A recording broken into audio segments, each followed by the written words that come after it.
এক তো হলো পরোটা খাওয়া, চলো আজ একটু জিভের স্বাদ পাল্টাই।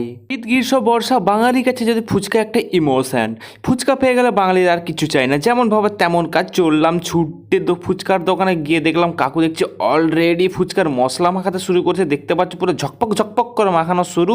আর ওপর থেকে যে টক জলটা দেখতে লাগছে, দেখেই কেমন লোভ লাগছে, জিভে জল চলে আসছে বুঝলে। বেশি দেরি না করে পাতাটা ধরে নিয়ে দাঁড়িয়ে পড়লাম, তার উপরে কাকু দিয়ে দিল একটা গোল গোল ফুচকা। দেখতেই পাচ্ছ কি সুন্দর। আর বিকেলবেলা যদি এরকম ফুচকা পাওয়া যায় তাহলে আর কার কি চাই, তাই না? সইছে না বুঝলে। আকুপাকু করে মুখের মধ্যে একটা ফুচকা পুড়িয়ে নেওয়ার পরেই দেখলাম আবার একটা ফুচকা চলে এসছে।